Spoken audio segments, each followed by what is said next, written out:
Yo, what's up? Welcome to another episode of Mostly Low Budget Movie Reviews. I am your host, Clarence. Thank you for tuning in. In today's episode, I have a review of a new action comedy starring Eddie Murphy from Amazon Studios. Came out last weekend called The Pickup. Now, as my veterans know, I go into these reviews with an open mind and I only judge what they put on the screen. But I gotta be honest here.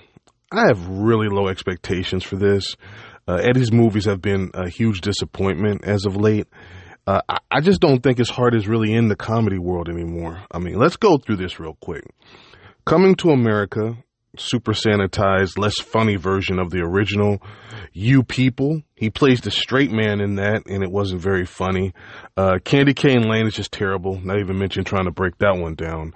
Beverly Hills Cop Axel F was very mediocre. It wasn't horrible, but it wasn't very good either. They tried to capture that old school vibe of the franchise, but that time has gone. Now that's 4 bad projects in a row. And here we are with what sounds like another below average effort, but I'll be fair. What is this one about? Travis, Pete Davidson's character, works as armored security along with Russell, Eddie's character. Now, Russell is the vet about to retire, and Travis is the rookie that wants to be a police officer. Now, they're teamed together to do this really long run that takes them through this dead zone where they have no cell reception. They end up getting ambushed by a couple of cars. They think they want the money, but they actually want something else. And, you know, I'm not going to get too deep into this. That's where I'll stop, because from there, some stuff happens. The robber forces Travis and Russell participate in the robbery. So are they going to be able to pull this off, or are they all going to go to jail? So what did the pros think? Well, they came in at a 29% on 59 reviews, with the audience at 39% and over 250 ratings on the Rotten scale as of this recording. But what did I think? Well, let's get to the positives. Now, I'll admit, I did laugh out loud a couple times. There were a couple of solid bits there. Some of the conversations between Eddie and Pete were kind of funny. Keke Palmer is always pretty solid. So she was fine with her role here. Some of the action sequences were actually okay. I mean, the parts that were, grounded in a more realistic way. But that's just about it. I mean, there's just too many negatives to list, so I'll just get to the main ones. This story is just so nonsensical. The robber's plan is just terrible.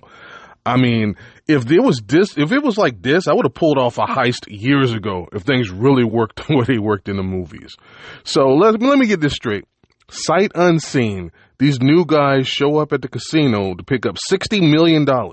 No real verification or anything, no real checks of their IDs to see who they actually are, since they're, like I said, they're brand new guys.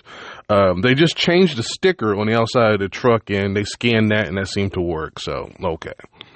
Not to mention the actual start of the plan that involves them actually getting the truck. There's absolutely nothing about this plan that will work, so it's just silly.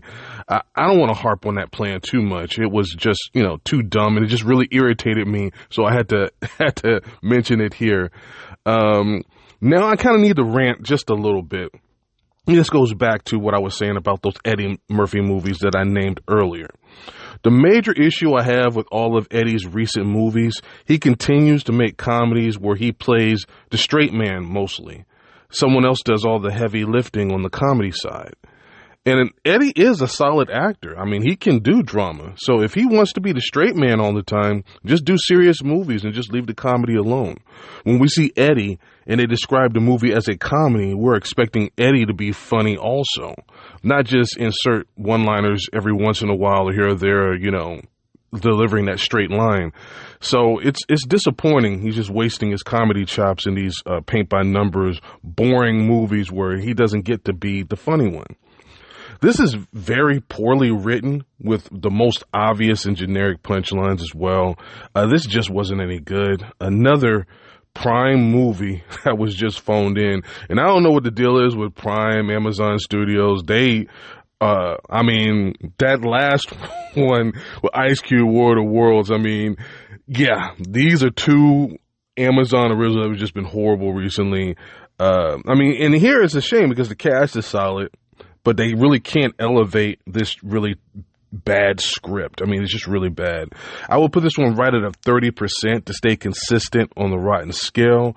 You wouldn't need to be a really hardcore Eddie or a Pete Davidson or Keke Palmer fan to get really any enjoyment out of this. I found myself just looking at the time, seeing when it was going to be over.